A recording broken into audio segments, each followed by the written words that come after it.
के मुख्यमंत्री श्रीमान अरविंद केजरीवाल जी 20 दिन से ज़्यादा हो गए जेल में है। ऐसे में जो दिल्ली का जो कामकाज है, शासकीय व्यवस्था है, वो ठप पड़ा हुआ है। आम जनता है वो लगातार प्रश्न कर रही है कि जेल से सरकार कैसे चलेगी। जितनी भी आपकी सुविधाएं थी यहाँ पे सब बेकार हो चुके हैं। दिल्ली वालों को ऊपर वाले पे छोड़ दिया है। जगह हाईकोर्ट ने भी बोला कि किंगपिन जो है केजरीवाल ही है शराब घोटाले में। जल बोर्ड घोटाला हो, चाहे शराब घोटाला हो, चाहे मोहल्ला क्लिनिक घोटाला हो, चाहे स्कूल का घोटाला हो, एक पर एक उनके घोटाले खुलते जा रही है।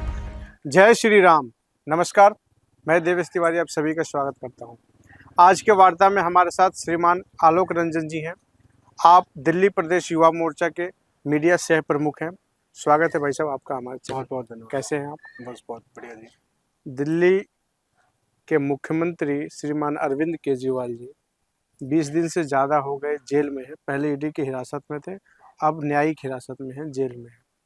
ऐसे में जो दिल्ली का जो कामकाज है, शासकीय व्यवस्था है, वो ठप पड़ा हुआ है। एक तरफ तो अरविंद केजरीवाल इस्तीफा देने पे अड़े हुए हैं कि इस्तीफा नहीं देंगे, बोल रहे हैं कि मैं जेल से सरकार चलाऊंगा। दूसरी तरफ जो दिल्ली के लोग हैं, दिल्ली के जो आम जनता है, वो लगातार प्रश्न कर रही है कि जेल से सरकार कैसे चलेगी। आप युवा मोर्चा के पदाधिकारी हैं और युवा मोर्चा के पदाधिकारी होने के नाते भी और सामान्य दिल्ली के एक सामान्य नागरिक होने के नाते भी आप इस प्रकरण को कैसे देखते हैं कि किसी प्रदेश का मुख्यमंत्री जेल में हो और इस्तीफा ना दे रहा हो? देखिए सर्वप्रथम देवेश जी ऐसा है, जेल से गैंग चला करते हैं, सरकारें नहीं चलती है। ठीक है। और मुख्यमंत्री अरविंद केजरीवाल का ऐसा हाल है कि आज दिल्ली का उन्होंने बेड़ा गर्क कर रखा है। बिल्कुल। जितने भी आपकी सुविधाएं थी यहाँ पे सब बेकार हो चुके हैं। खुद तो जेल में चले गए हैं, दिल्ली वालों को ऊपर वाले पे छोड़ दिया है। कुछ कर नहीं रहे हो। उनको तो कायदे से उनका ये करना था कि उनको इस्तीफा देना चाहिए था। अपने किसी कैबिनेट की या किसी से भी मंत्री माते या तो सरकार से पहले इस्तीफा देके फिर उनको दिल्ली में, क्योंकि दिल्ली के लोग काफी ज्यादा परेशान हो रहे हैं इस वजह से। उन पे भ्रष्टाचार के इतने बड़े आरोप लगे हुए हैं। वो हर जगह हाईकोर्ट ने भी बोला कि किंगपिन जो है केजरीवाल ही है शराब घोटाले में। इसके बावजूद भी वो इस्तीफा देने को तैयार नहीं। आज भी माननीय प्रदेश अध्यक्ष वीरेंद्र सचदेवा जी के नेतृत्व में हम लोगों ने प्रदर्शन किया था आम आदमी पार्टी के कार्यालय पे। इस्तीफा की मांग को लेकर ही हमारा आज प्रदर्शन हुआ था।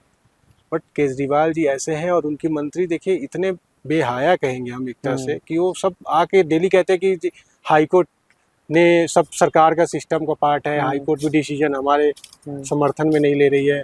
उसके अलावा आप सुप्रीम कोर्ट में किया है, वहां से भी इनको लताड़ पड़ेगी। फिर ये इस्तीफा देते हैं या नहीं, ये देखने की बात। दिल्ली के सामाजिक संरचना को आप देखेंगे तो दिल्ली में लगभग पूरे भारत के लोग रहते हैं। दिल्ली को मिनी भारत भी कहा जाता है। लगभग हर स्टेट के लोग रहते हैं। हर स्टेट का अपना कुछ न कुछ प्रतिनिधित्व दिल्ली में रहता है। आप युवा मोर्चा के पदाधिकारी हैं। दिल्ली के युवाओं के बीच में अरविंद केजरीवाल जी की जो शराब नीति थी, जिसके कारण वो आज जेल में है, और जो अरविंद केजरीवाल जी के एक पर एक भ्रष्टाचार खुलते जा रहा है। जल बोर्ड घोटाला हो, चाहे शराब घोटाला हो, चाहे मोहल्ला क्लिनिक घोटाला हो, चाहे स्कूल का घोटाला हो, एक पर एक उनके घोटाले खुलते जा रही है। तो दिल्ली के युवाओं के बीच में इसको लेकर क्या माहौल है? दिल्ली के युवाओं बेसिकली बहुत ज़्यादा ही नाराज है आम आदमी पार्टी से। इन्होंने बहुत सारी बाधाएं की थी। एक तो इन्होंने पहले ही कहा था कि भाई हम आम आदमी हैं, और आज आप अगर देखेंगे तो आम आदमी नहीं, बहुत खास आम आदमी बन गए हैं आज की डेट में। जो आदमी ब्लू वैगनआर से चलता था आज लाखों की गाड़ियों से चल रहा है। तो ऑब्वियस सी बात है कि दिल्ली के युवा जो भी यूथ है बहुत नाराज है आज की डेट में केजरीवाल और इनकी सरकार से, क्योंकि इन्होंने युवाओं के लिए कुछ भी नहीं किया। सिर्फ शराब पिलाई है युवाओं को, शराब पिला के नशे में धकेल दिया दिल्ली के युवाओं को, और इन्होंने युवाओं के लिए बेसिकली कुछ भी ऐसा नहीं किया जो युवा प्राउड करे दिल्ली का कि भाई केजरीवाल जी ने हमारे लिए कुछ ऐसा किया है। जैसे हम अगर मैं भारत सरकार की बात करूं तो माननीय प्रधानमंत्री स्टार्टअप इंडिया आपका मुद्रा योजना इसी पर आते हैं जी। आदरणीय नरेंद्र मोदी जी के नेतृत्व में भाजपा की 10 साल की सरकार उनका कार्यकाल पूरा हो गया। अभी चुनाव में तीसरे टर्म के लिए मोदी जी जनता के बीच में है। आदरणीय प्रधानमंत्री नरेंद्र मोदी जी के सरकार के द्वारा कुछ प्रमुख योजनाएं, कुछ प्रमुख कार्य जो युवाओं से समर्पित रही हो, वो आप हमारे दर्शकों को बताना चाहें। देखिए, माननीय प्रधानमंत्री जी द्वारा युवाओं के लिए कई सारी स्कीमें चलाई जा रही है। उसमें आपका मुख्यतः जो होगा स्टैंड अप इंडिया हो गया, स्टार्टअप इंडिया हो गया आपका, उसके अलावा आपका मुद्रा योजना के तहत लोन है। कोई भी युवा अपना साथ ही साथ पढ़ाई के लिए, एजुकेशन के लिए भी उनको फ्लेक्सिबिलिटी दी गई है। लोन वगैरह चाहिए तो उसके अकॉर्डिंग लोन मिलता है, वो पढ़ाई कर सकता है, आगे अपना काम।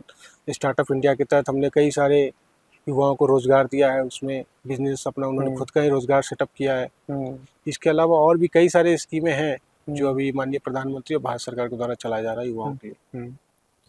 अभी लोकसभा चुनाव का बिगुल बज चुका है, देश में लोकसभा का चुनाव है। दिल्ली में 25 मई को लोकसभा का चुनाव होना है और पार्टी और आप लोग भी चुनावी मैदान में हैं।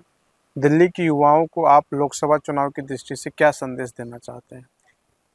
दिल्ली के युवाओं को बस यही संदेश देना चाहेंगे कि इस बार क्या है देवेश जी की फर्स्ट टाइम वोटर बहुत है, और मैं उन सबसे यही निवेदन करना चाहूँगा कि वो एक सही नेता को चुने जो देश का मान बढ़ाए, देश का सम्मान बढ़ाए, जो युवाओं के लिए कुछ करे, जो युवाओं के लिए कर रहा है, भारत का मान सम्मान बढ़ा रहा है, देश में नहीं पूरी दुनिया में अभी नाम बढ़ा रहे हैं आदरणीय प्रधानमंत्री जी। बस युवाओं से यही आग्रह है कि वो सोच समझ के अपना वोट दे, अपना वोट किसी ऐसे को ना दे जो कि जिनके जितने पाकिस्तान में पटाखे फूटते हैं। तो हम कहेंगे राष्ट्रवाद के मुद्दे पे, विकास के मुद्दे पे, और जो हमारे आस्था को जो ध्यान में रख के जो सरकार चल रही है उसके मुद्दे पे वोट दें। बहुत बहुत धन्यवाद आलोक जी, आपने अपना बहुमूल्य समय दिया। हम पुनः मिलेंगे आपसे एक नई चर्चा में, नई चीज़ों के साथ। तब तक के लिए बहुत बहुत धन्यवाद।